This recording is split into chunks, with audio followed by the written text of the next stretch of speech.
Hello there, this is Alonso from Salón de idiomas, and today I wanted to give you some useful tips when it comes to the listening comprehension. Sometimes we are completely fluent when it comes to reading, when it comes to writing. However, when it comes to listening, then things tend to get a little bit dicey.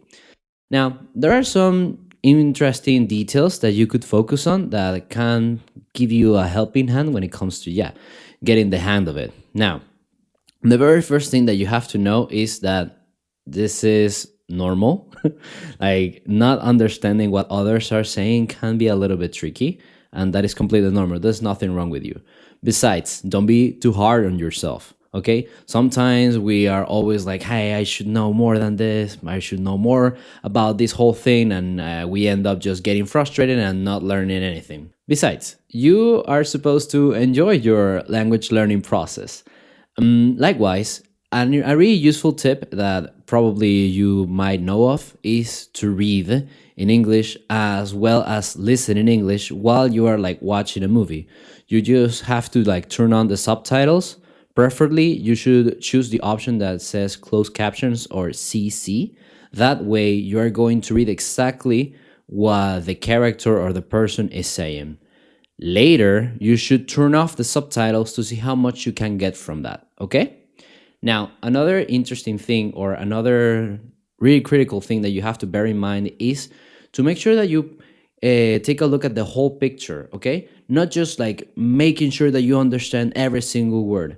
Just with understanding the entire idea, that is going to be good enough for you to move on, okay? Besides, you should make a habit out of this.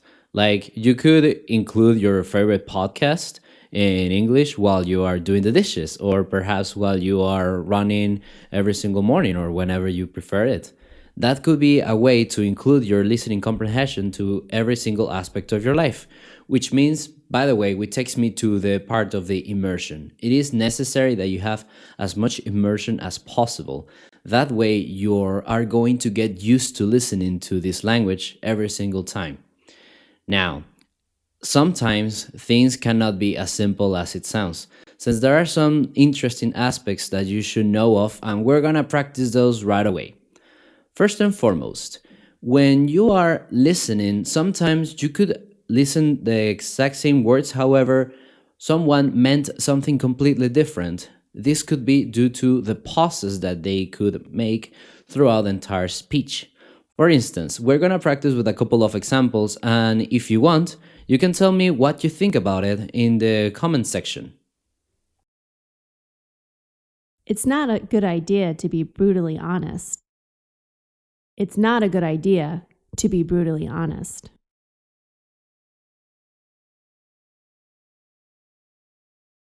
She tried her best to be fair. She tried her best to be fair. Now pause the video and leave your answer in the comment section so you can compare it with others. It's not a good idea to be brutally honest. This means that brutal honesty isn't a good idea. It's not a good idea to be brutally honest. This means that something else isn't a good idea in the speaker's brutally honest opinion. She tried her best to be fair. This means that she was attempting to be fair. She tried her best to be fair.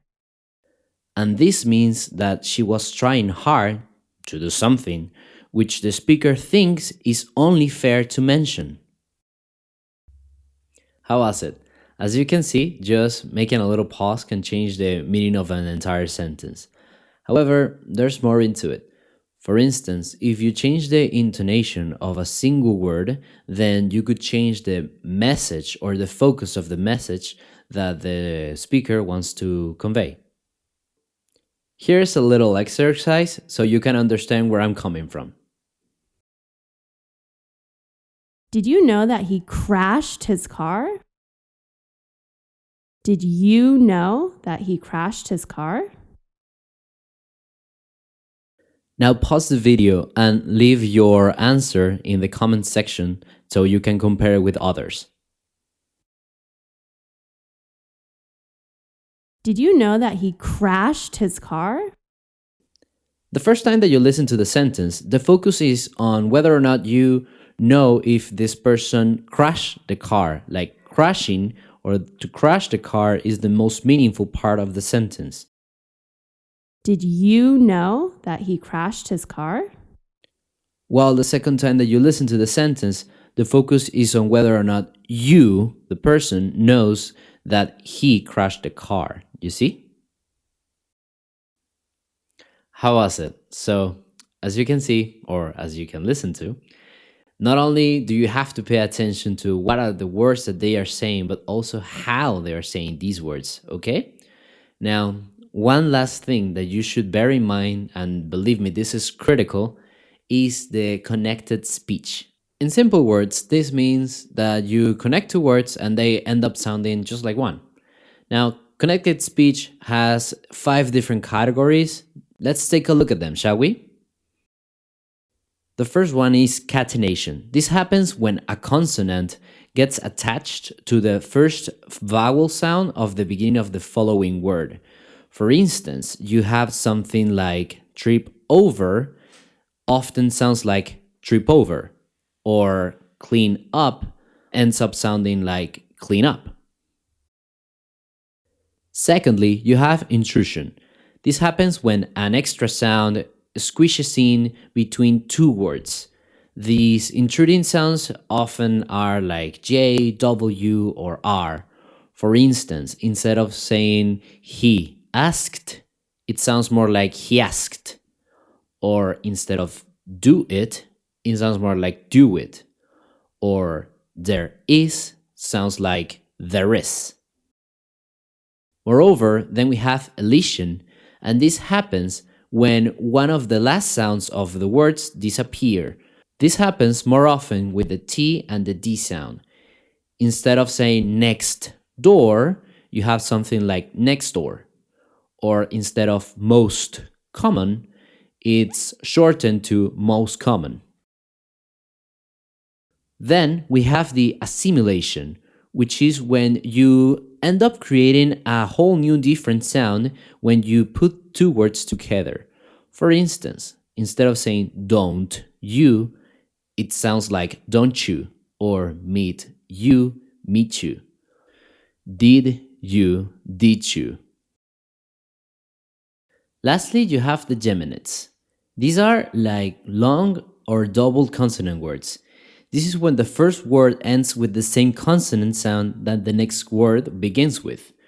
So we often put the sounds together and elongate them. For example, we have single ladies turns into single ladies. Social life turns into social life. As you can see, there are many things that you have to consider whenever you're practicing your listening skills. And that'll be it.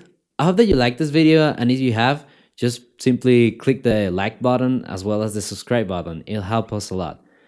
Likewise, if you have any recommendations or any doubts, don't worry, you can always write them in the comment section. Likewise, if you have any other recommendations for more videos, let us know.